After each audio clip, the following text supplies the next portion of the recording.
29 साल की उम्र में वो सारा कारनामा अंजाम दे करके अपने जान जाने आफी के सुपुर्द किया। इस हाल में कि हजरत फातिमा ज़हरा रज़ी अल्लाह ताला अन्हा ने अपनी बांदी फिजा को बुलाया और फिजा को बुला करके कहा कि जाओ फातिमा बिनते उमैस को बुला करके लाओ। और फातिमा बिनते उमैस जब सरकार फातिमा की बारगाह में आई तो हजरत फातिमा ज़हरा ने कहा, सुनो कि जब मेरा इंतकाल हो जाए तो मेरा जनाजा रात के हिस्से में उठाना। वजह क्या थी? सिर्फ यही कि फातिमा ने जिंदगी भर हया और शर्म की चादर ओढ़ी है। तो फातिमा ये चाहती है कि इंतकाल के बाद मेरे जिस्म पर पड़ी हुई चादर को भी कोई नामहरम देख ना सके, सुभान अल्लाह, गैर महरम ना दे सके। बात गैर महरम की आ गई तो एक बात भी बता देता हूँ, जरा मोहब्बत से बोलो सुभान अल्लाह। सुभान अल्लाह। सरकार आम में जलवा फरमाते सहाबे किराम का मजमा था। सरकार ने सहाबा से पूछा, सहाबियों बताओ दुनिया की बेहतरीन औरत कौन है? सुभान अल्लाह, दुनिया की बेहतरीन औरत कैसी होनी चाहिए? तो हजरत सिद्दीक अकबर ने एक जवाब दिया। तो सरकार ने फरमाया, सिद्दीक तुम्हारा जवाब अच्छा तो है मगर तुम अभी मेरी मुराद को नहीं पहुंचे। और सहाबी ने भी जवाब दिया। तो हजरत अली फरमाते हैं कि तो मैं छोटा कद पीछे बैठा हुआ था, चुपके से मुंडी नीचे की और उठ के चला गया फातिमा की बात। सुभान अल्लाह। सरकार ने सवाल किया, बताओ दुनिया की बेहतरीन औरत कैसी होती है? तो हजरत अली फरमाते, सहाबा जवाब दे रहे थे, किसी का जवाब मुराद को पहुंच नहीं रहा था। मैं छोटे कद का इंसान, हाइट भी छोटी थी और पीछे मिलवा के बैठा हुआ था, मुंडी नीचे किया, सर नीचे करके चुपके से फातिमा के पास चला गया और जाकर के कहा, बीबी फातिमा सरकार ने एक सवाल किया है, सहाबे किराम का मजमा है, किसी से जवाब हो नहीं पा रहा है, उस सवाल का जवाब अगर तुम जानती हो तो अली को बताओ। तो हजरत फातिमा ने मुस्कुरा के कहा, मैं बताऊं? आप तो मदीनतुल इल्म के शहर के मदीनतुल इल्म के दरवाजे हैं, आप नहीं बता पाए? कहा, फातिमा मुझे भी एक सवाल का जवाब आता था मगर मुझे लगा कि वो सवाल का जवाब नहीं है, इसलिए मैं तुम्हारे पास आ गया। फातिमा वो जवाब तुम दे दो? का अच्छा वो जवाब मैं दे दूं? अच्छा बताओ सवाल क्या है? तो हजरत अली ने कहा, फातिमा सरकार ने सवाल पूछा कि दुनिया की बेहतरीन औरत कैसी होती है, दुनिया की बेहतरीन औरत कैसी होनी चाहिए, इसका जवाब क्या है? तो हजरत फातिमा ने कहा कि इसका जवाब तो बड़ा आसान है। इसका जवाब तो बहुत आसान है। फातिमा ज़हरा को सवाल का जवाब इतना आसान लगा, सहाबे किराम से जवाब हल न हो पाया। फातिमा कहती, इसका जवाब तो मैं यूं दे दूंगी। कहा, जल्दी बताओ ना, जल्दी बताओ कि सवाल का जवाब क्या है? हजरत फातिमा ने सवाल का जो जवाब दिया, हजरत आप उसको दिल की तख्ती पर लिख करके लेके जाओ, अपनी बेटी को भी वो जवाब बताना, अपनी जो है बहन को भी वो जवाब बताना, अपनी बीवी को भी बताना, अपने तमाम घर की औरतों को ये जवाब बताना कि हजरत फातिमा ने ये जवाब बताया है कि एक औरत कैसी होनी चाहिए। अगर इस अमल पर कोई औरत अमल कर ले तो फातिमा ज़हरा और रसूलुल्लाह के कहने के मुताबिक वो औरत दुनिया की बेहतरीन औरत हो जाएगी। हजरत फातिमा ने कहा कि औरत दुनिया की सबसे बेहतरीन वो है जिसको किसी गैर महरम ने ना देखा हो, जिसको किसी गैर महरम ने ना देखा हो। जवाब का एक पहलू ये है कि औरत वो बेहतरीन है जिसको किसी गैर महरम ने ना देखा हो।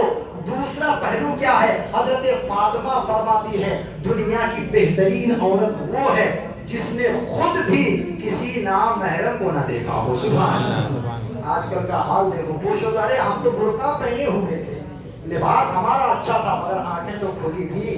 सारा दुकान देख करके आया, सारे दुकान वालों से गुफ्तगू कर आए और कहते हो हम पर्दे में थे। सरकार फातिमा ने क्या फरमाया?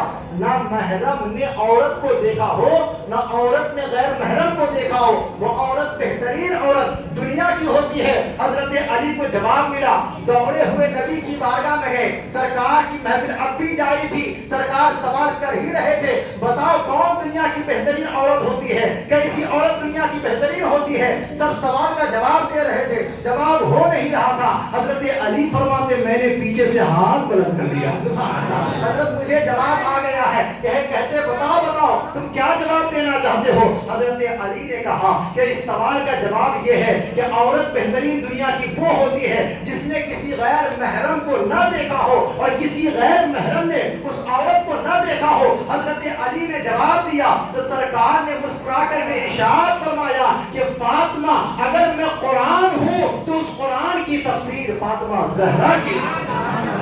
حضرت علی نے سوچا یا اللہ جواب تو میں نے دیا اور تعریف فاطمہ کی ہو رہی ہے، جواب تو میں نے دیا، سوال کا جواب تو میں نے بتایا، یہ فاطمہ کی تعریف کیوں ہو رہی ہے؟ پھر علی نے سمجھ لیا کہ اس بارگاہ میں آ کر کے جواب دے رہا ہوں جس بارگاہ سے خدا بھی چھپا ہوا نہیں ہے، پھر سوال جواب کا مکالمہ کیسے چھپا ہوا ہوگا؟ سرکار تو وہ دیکھ لیتے ہیں جو دلوں میں ہوتا ہے۔ سرکار فرماتے پوچھو قیامت تک کے حالات، تم مجھے پوچھو میں یہی بیٹھے بیٹھے جنتیوں کے احوال بھی بتا دوں گا اور جہنمیوں کے احوال بھی بتا دوں گا اور بعد قیامت کیا ہونے والا ہے میں وہ بھی بتا دوں گا۔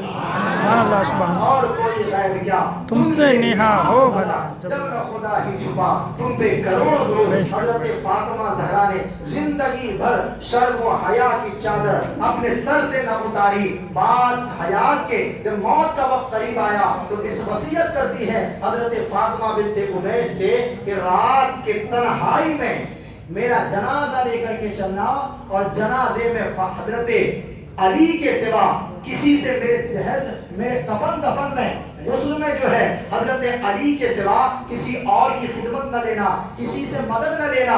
حضرت فاطمہ بنت امیس نے کہا جیسا کہتی ہو ویسا کیا جائے۔ ایک وصیت اور کرتی ہے اور کہتی ہے کہ بنو کیا کہتے ہیں نجاشی علاقے میں جب عورت کا جنازہ نکلتا ہے تو جنازے کے اوپر اس طرح سے لکڑی رکھی جاتی ہے اور لکڑی کے اوپر ایک چادر ڈھک دی جاتی ہے اس نیت سے کہ عورت نے اپنے کفن میں جو کفن پہنا ہے اس پر بھی مرد کی نگاہ نہ پڑے۔ سبحان اللہ۔ تو مجھے اس طرح سے کفن پہنانا، اس طرح سے میرا جنازہ لے کر کے جانا۔ حضرت فاطمہ زہرا رضی اللہ تعالی عنہا 29 سال کی عمر پا کر اس دنیا سے اس دار فانی سے رخصت فرماتی ہے۔ اس شان کے ساتھ یہ 29 سال میں وہ سارے کام ایسے انجام دے دیے کہ علامہ اقبال کہنے پر مجبور ہو گئے فاطمہ زہرا اگر شریعت کی پابندی میرے پیروں پر نہ ہوتی، مصطفیٰ کی شریعت کی پابندی میرے گلے میں نہ ہوتی تو فاطمہ تمہارے کارنامے کو دیکھ کر اقبال کا دل یہ چاہتا ہے کہ خانہ کعبہ کا طواف نہ کرو تیرے روزے کا طواف۔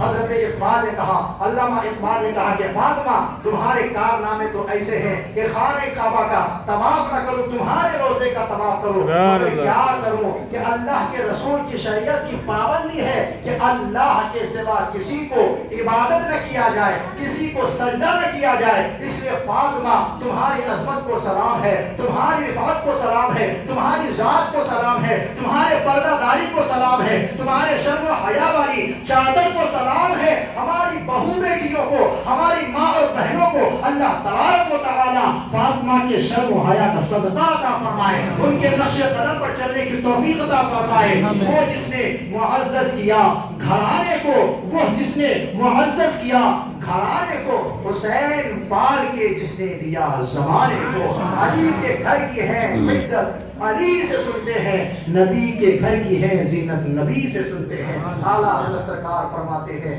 سیدہ ظاہرہ طیبہ طاہرہ جان احمد کی راحت پہ لاکھوں سلام، اور جس کا آنچل نہ دیکھا ماہو مہر نے اس ردائے نصرت پہ لاکھوں سلام۔